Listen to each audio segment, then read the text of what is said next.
Bienvenidos a Camino al Andar, un programa de Hispanic Public Media de Estados Unidos y Radio Educación de México, donde lo dedicamos a analizar y a explicar la política que desde el poder se ejercen hacia las poblaciones migrantes, sea en Estados Unidos, en América Latina o bien también en la Unión Europea. En esta ocasión vamos a poner la mira en América Latina, dado que en Chile el presidente recién electo, José Antonio Kast, promueve la construcción de vallas o zanjas para, afirma, asegurar a su población.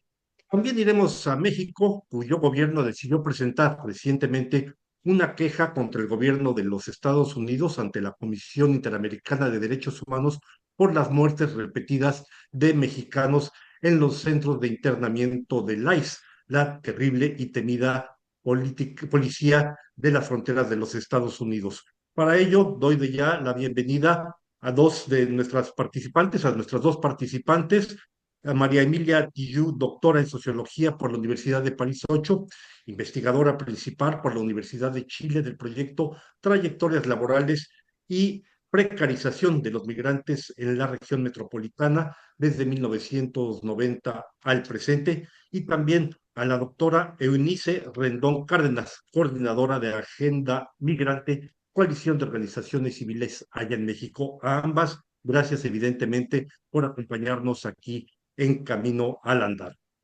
La caída del muro de Berlín en 1989 fue vista como el inicio de un nuevo periodo en el que los gobiernos abandonarían definitivamente el recurso a divisiones y barreras artificiales entre poblaciones.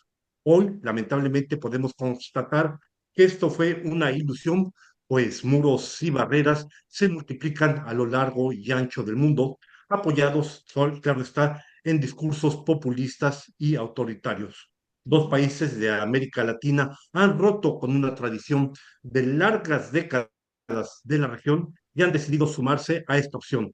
El primero fue la República Dominicana y recientemente el gobierno chileno. En efecto, José Antonio Kast ha anunciado la construcción de un muro, entre comillas, en la frontera con sus vecinos Perú y Bolivia, una frontera que, recordemos, se extiende a lo largo de 1.030 kilómetros. El llamado muro, en realidad, será un sistema de zanjas de 5 metros de largo por 3 metros de profundidad que evitará, afirma el gobierno, el ingreso irregular de personas. Doctora María Emilia Tillú, según datos del Servicio Nacional de Migración correspondiente al año 2023, alrededor de 2 millones de extranjeros viven actualmente en Chile. De estos, unos 336.000 serían personas en situación irregular. ¿De dónde provienen estas personas? Bueno, muy buenas tardes. Primero que nada, muchísimas gracias. Las personas provienen fundamentalmente de Bolivia, Perú, Colombia, Ecuador, República Dominicana, Haití, Venezuela. Y sobre todo hoy día la principal cantidad de personas migrantes que viven en Chile provienen de Venezuela, siendo los peruanos y después seguidos por los haitianos. ¿Y hay otras más, doctora? Bueno, lo que es importante señalar que yo estoy hablando de personas migrantes.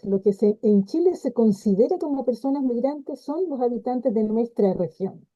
Obviamente hay extranjeros que llegan de otros países, pero no son denominados como migrantes, lo que nos hace decir que la migración contiene al racismo. ¿Qué sector cubrirá la zanja en cuestión? Entiendo que no tocará la totalidad de la frontera chilena. No, bueno, la zanja es más que nada una astucia política, ¿no? Pero que hoy día se está efectivamente llevando a cabo, proviene de las metodologías de Israel y también de Hungría, y de la extensión propuesta, efectivamente el diseño, y me interesa decir esto, estuvo planteado por generales, ¿no? Un general Vial en retiro, hoy senador del Partido Republicano, encargado también de la ejecución, los otro general que también está hoy día actualmente trabajando como el encargado de esta zanja. La extensión efectivamente propone más de 1.000 kilómetros. Primero se plantearon 299, después se plantearon 500, pero ahora la urgencia solamente tiene alrededor de 30 kilómetros. Intentan avanzar hasta 60 y el avance, según datos recientes, es de un 20%. Pensemos que además la zanja está en el desierto. Rápidamente se tapa, ¿no? la zanja con arena o con piedras, pero que obviamente lo más grave de este asunto es que quieren construir además unos muros electrificados de 5 metros. Bastante impresionante este diseño. Sí, es un diseño que se ha hecho además de manera espectacular, con mucha televisión, con muchos medios de comunicación, mostrando a chilenas y chilenos que efectivamente, de cierto modo, se van a deshacer, ¿no? De lo que implica la migración, sobre todo que es la migración de nuestra región. Son nuestros hermanos, son nuestras hermanas de la región. Doctora María Emilia Tillú, el presidente José Antonio Cast prometió que los flujos de ingresos de personas sin papeles bajarían, dijo él, de 40% en los primeros 3 meses de su gobierno y más aún, dijo que de un 80% en 6 meses. ¿Es creíble este tipo de apuesta política, si se puede decir? O sea, desde un principio sabemos que eso es absolutamente imposible, sobre todo porque a quienes quieren en primer lugar sacar del país, expulsar del país son a las personas venezolanas. Y no hay relaciones entre Chile y Venezuela. Primer gran problema. Por lo tanto, eso no es posible. Hasta ahora ha habido solamente un avión con 40 personas expulsadas y vale la pena que les señale que de las 40 personas expulsadas, consideradas, comillas, como delincuentes, la gran mayoría no han cometido ningún delito, solamente han entrado por pasos no habilitados y hoy día se quiere considerar que esa falta administrativa se convierta en un delito. Por lo tanto, han expulsado a trabajadores con contrato, a personas que están fundamentalmente hoy día cubriendo varios nichos, muchísimos nichos del trabajo que no quieren realizar las personas chilenas. Esta idea de expulsión es más que nada un, diríamos, un trabajo para construir un enemigo, ¿no? Un enemigo que es muy útil a las políticas, si la puedo llamar así, políticas migratorias de un gobierno que tiene características de un gobierno fascista. Ahora bien, José Antonio Cast también ha descartado la regularización de lo que él llama las personas sin papeles, sin documentos, lo que ha abierto una brecha bastante considerable con la Iglesia Católica chilena, que ella, por su parte, es favorable precisamente a la regularización de esas personas. ¿Qué nos puede decir a este propósito, María Emilia Tillo? Absolutamente, incluso en Cardenal está en contra de esta medida, pero yo agregaría algo más. En contra de esta medida está sobre todo los empresarios y los dueños de la tierra, porque en Chile, por ejemplo, la mano de obra agrícola de norte a sur del país son personas en condición irregular. Lo mismo también en la construcción, lo mismo también en los cuidados. Pienso en muchas mujeres migrantes que trabajan al interior de los hogares, cuidando personas postradas, cuidando niños, ejerciendo también labores de trabajo doméstico al interior de las casas. Por lo tanto, yo no sé hasta qué punto los empresarios y dueños también, de cierto modo, de este país van a estar de acuerdo con las expulsiones. No se quiere regularizar por ningún motivo, pero también esto ha llevado a que, por ejemplo, las personas que han solicitado refugio no tienen ninguna posibilidad porque son consideradas migrantes, por lo tanto, fuera de toda posibilidad de regularización. Esas son las políticas migratorias chilenas extremadamente restrictivas, yo diría, muy castigadoras y hoy día con una idea que me da la impresión que quiere imitar a lo que ocurre en Estados Unidos con ICE. Sin duda. Ahora bien, mi pregunta sería la siguiente. Usted hace referencia a las necesidades que tiene la economía de ese país para ocupar empleos que no son ocupados por la población local, pero de manera general, mi pregunta sería, ¿cómo ha recibido la mayoría de la población, si se puede decir, siempre es difícil en estos términos referirse de esa manera general, esta iniciativa del presidente Kass?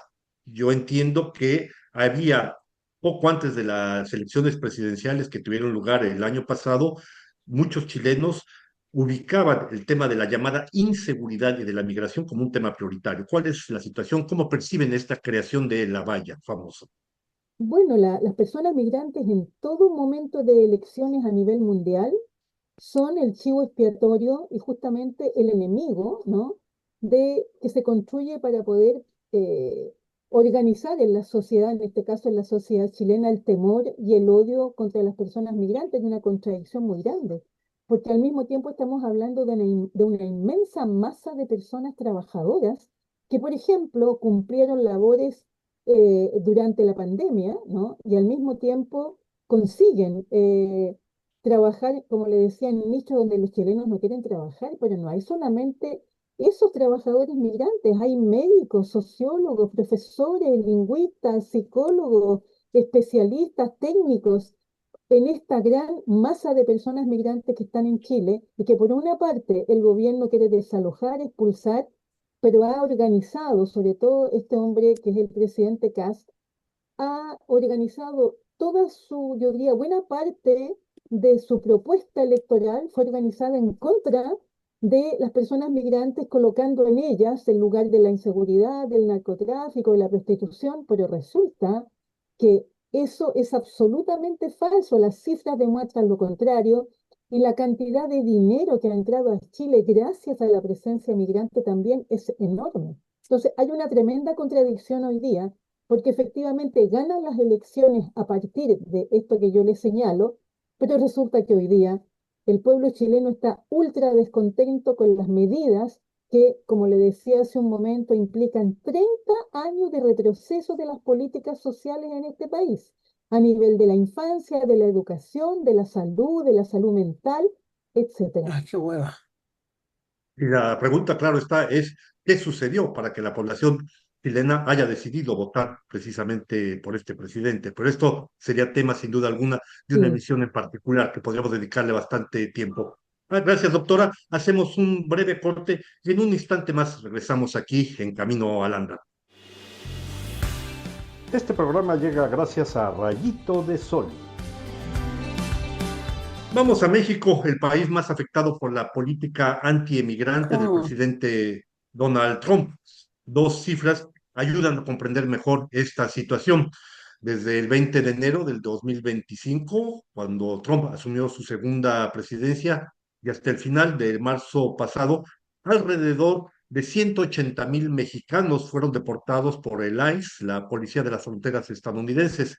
Al mismo tiempo, aproximadamente otras 14,000 personas, mexicanos todos, estaban reducidos en los centros de retención de deportación habilitados por el gobierno, que, recuerdo, son en buena parte centros de retención privados. Es en esos lugares, conocidos por sus malas condiciones higiénicas y de atención de las personas retenidas antes de ser deportadas, donde han fallecido hasta ahora ni más ni menos que 13 inmigrantes de origen mexicano, lo que hizo que recientemente el gobierno de la presidenta Claudia Sheinbaum de México presentara una queja ante la Comisión Interamericana de los Derechos Humanos. Doctora Eunice Rendón, ¿es la primera vez que el gobierno mexicano reacciona así? ¿Qué hizo antes en los otros 12 casos? Bueno, sí, en los otros 12 casos, el gobierno mexicano lo que lanzó fueron notas diplomáticas hacia el gobierno estadounidense para conocer más detalles de estas muertes, de estos decesos, los motivos, en fin, para tener mucho más detalle al respecto y para reclamar también de estas muertes. Sin embargo, sí, pues es la primera vez que utiliza este mecanismo, o más bien que anuncia, porque todavía está en proceso eso, pero que anuncia este llamado a la Comisión Interamericana de Derechos Humanos, esta cita que está pidiendo el gobierno mexicano, esta audiencia para hablar acerca de la muerte, pues no solo de un migrante, sino de los ya diferentes casos. Ya llevamos 15 mexicanos muertos bajo custodia del ICE. Y bueno, muchos de estos casos llaman la atención. Hay al menos 4 suicidios, incluido uno de un chico de 19 años, que es ahora sí que el más menor que ha muerto en manos de esta autoridad. También hay lugares como el centro de Adelanto, California, que también ha habido cerca de 4 o 5 casos que han muerto ahí. De hecho, ahí México no solamente hace este trámite para la audiencia en la Comisión Interamericana Interamericana de Derechos Humanos no solo anuncia eso, sino que también se suma a una demanda colectiva en contra de este centro de adelanto que ya estaba en proceso y México se suma como un amicus curiae para dotar también de más argumentos a los abogados que están llevando el caso sobre lo sucedido en adelanto. Y hay una muerte más, la última que fue en Luisiana, pues ni siquiera conocemos todavía los motivos de deceso del mexicano que ahí también perdió la vida, sino que simplemente dice que se encontró en emergencia, que se llevó al hospital y que pues ya ahí murió. Entonces sí estamos viendo también un llamado de la presidenta a la red de consulados, tenemos 52 consulados en Estados Unidos para que el personal consular pueda ir cada día a los centros de detención migratoria a revisar pues que la población esté bien, que no haya ningún problema por Vamos a volver todas sobre estas eso, denuncias que ha efectivamente. habido Vamos a volver sobre en eso, contra de los doctora. centros. Eunice Rendón, doctora, pero ¿qué sabe la organización que usted coordina sobre las condiciones de detención en general de estos mexicanos en estos centros de retención, deportación, que se han generalizado bajo el segundo mandato del presidente Donald Trump? Bueno, nosotros, como sabes, somos una organización que funciona en red. Somos una red de organizaciones, tanto en México como en Estados Unidos. Entonces, con nuestros capítulos en Estados Unidos, tanto con las asociaciones civiles promigrantes como con la red de abogados que tenemos, pues hemos logrado investigar y documentar que muchos de estos centros de detención tienen condiciones bastante malas en términos, por ejemplo, de atención a la salud, de alimentación y del respeto mismo a los derechos humanos de estas personas. Nosotros incluso del lado mexicano también hemos recibido a muchos de los deportados que han estado, han tenido experiencia en estos centros y también hay un trauma de muchos de ellos del maltrato que hay, de la falta de información, de la falta de alimentos adecuados, en fin. Entonces hay diversas quejas ya también puestas en marcha en distintos de los centros y algo que llama la atención es que no es un centro, no solo es Adelanto, California. Estos abusos y las muertes de personas no solo mexicanas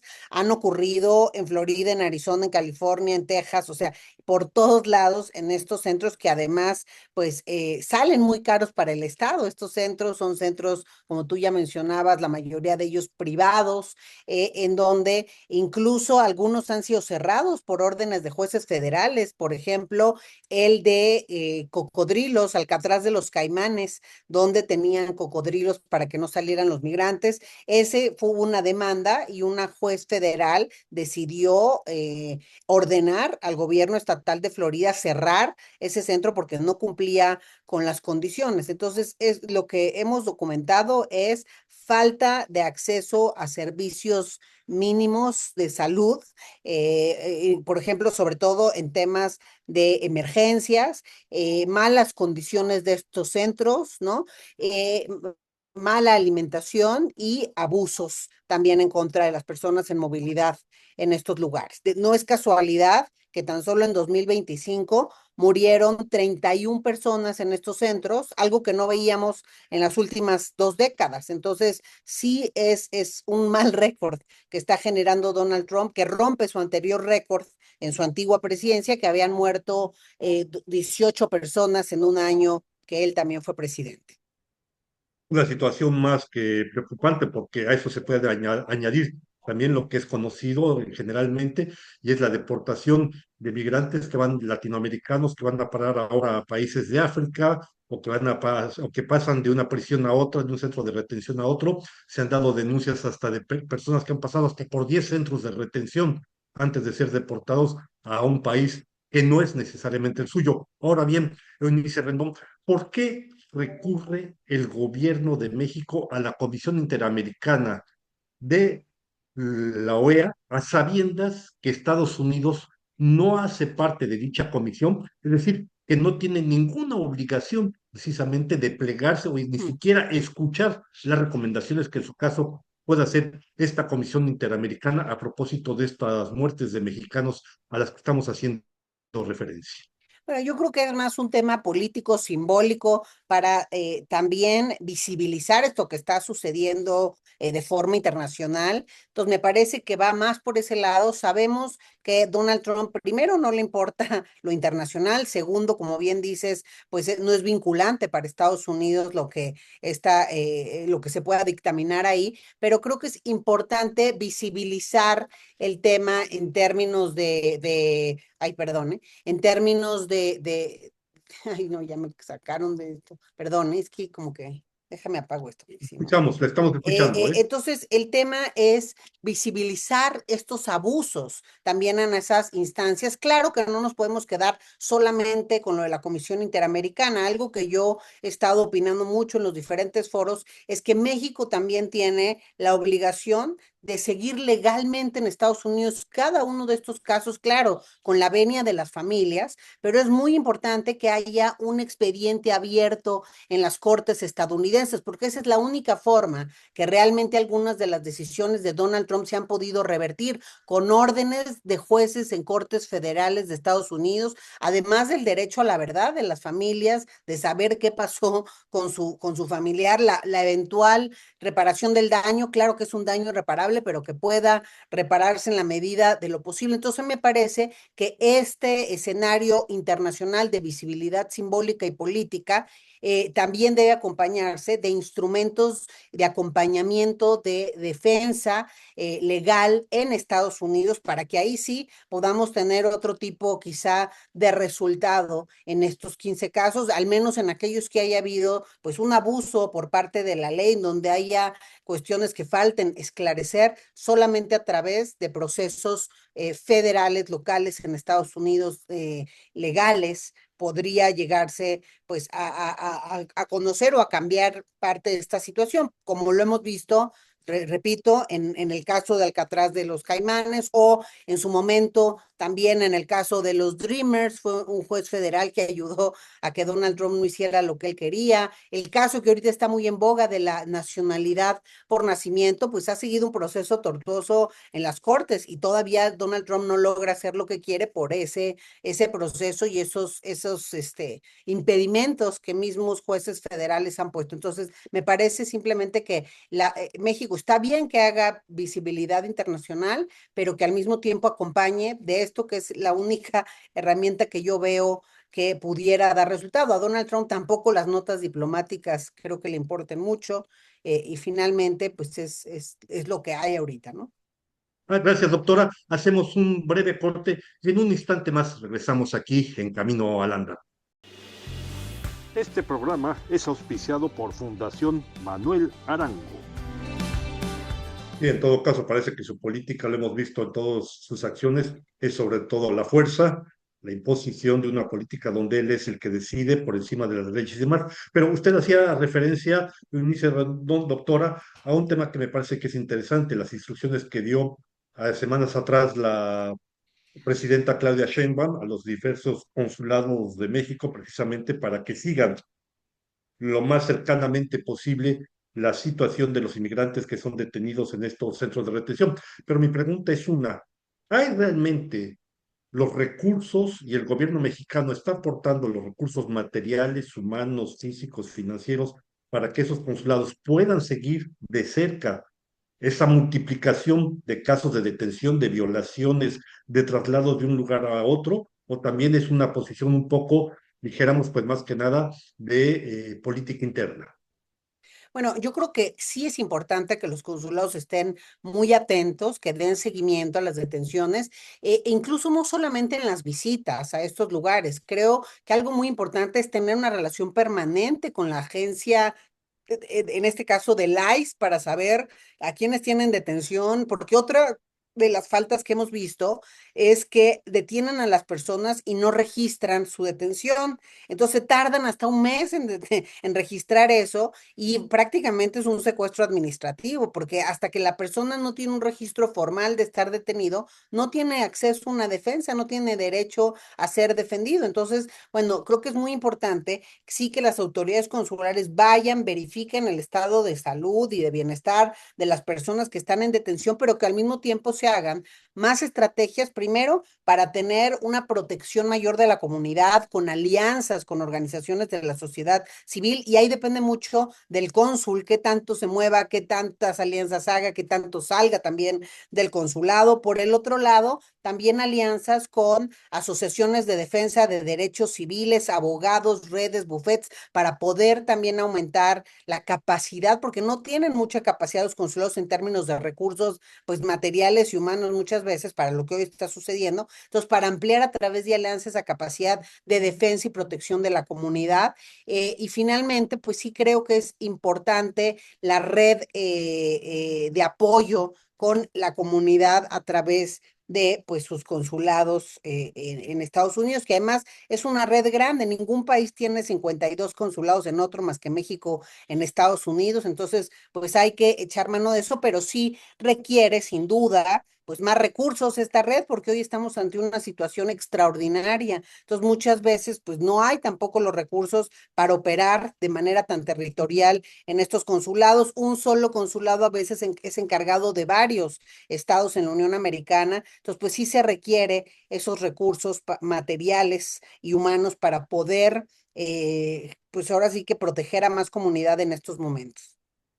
Simplemente usted lleva toda la razón en este sentido, para que la gente tenga una noción de qué dimensiones estamos hablando, según el Pew Research Center de Estados Unidos.